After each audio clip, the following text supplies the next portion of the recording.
Meu nome é Léa Zanini Maciel, sou a coordenadora de um dos centros de triagem neonatal do estado de São Paulo. Estou aqui hoje para conversarmos sobre a triagem neonatal da hiperplasia adrenal congênita. Por que essa triagem e a sua importância?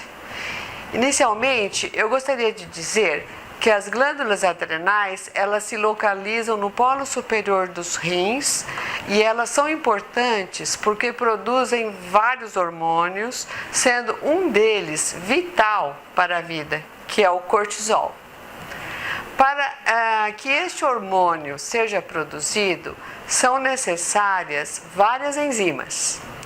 A triagem da hiperplasia adrenal congênita, ela detecta um dos efeitos enzimáticos mais comuns para a síntese do cortisol, que é a deficiência da enzima 21-alfa-hidroxilase, resultante da mutação de um gene.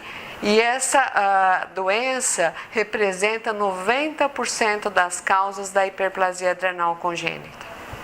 A forma grave da doença, ou seja, quando a deficiência enzimática é muito grave, que corresponde à maioria dos casos, 2/3 dos casos, ocorre a falta do cortisol e da aldosterona, que é um outro hormônio produzido pela glândula.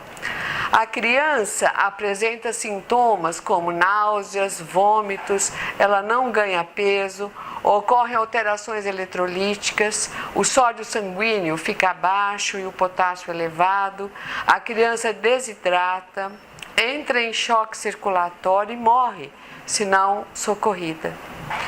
Do ponto de vista clínico, é importante mencionar que na deficiência dessa enzima ocorre a diminuição da síntese do cortisol e um desvio para a produção de testosterona, que é o hormônio masculino, já na vida intrauterina. Assim, as crianças do sexo feminino apresentam alteração da genitália externa em graus variados, o que é conhecido como uma genitália ambígua, pelo excesso da testosterona intraútero, enquanto que o menino, a genitália tem aparência normal, o que dificulta o diagnóstico no menino. As demais crianças apresentam a forma mais leve, 1/3 delas, então é uma forma mais leve, sem alterações eletrolíticas importantes, chamada forma virilizante simples. Elas não têm perda de sal, mas as meninas têm alteração da genitália, nascem com a genitália ambígua. Por isso, na presença de alguma alteração na genitália de um RN, de um recém-nascido, é importante que não se registre a criança de imediato, pois tivemos vários casos que a criança de sexo feminino foi registrada como menino, tal era a alteração da genitália.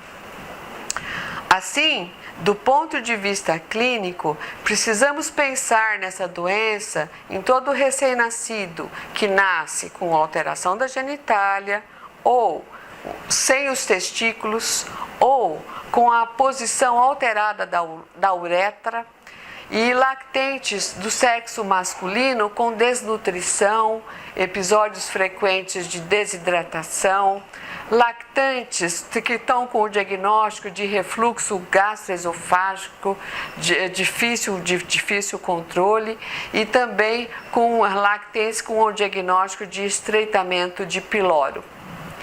O grande desafio na triagem dessa doença é identificar a criança afetada nos primeiros 15 dias de vida, para iniciar o tratamento o mais precocemente possível para evitar a crise adrenal pela falta do hormônio. Assim, é de fundamental importância num programa de triagem neonatal que a coleta do teste do pezinho seja realizada no 3º, 4º dias de vida do bebê.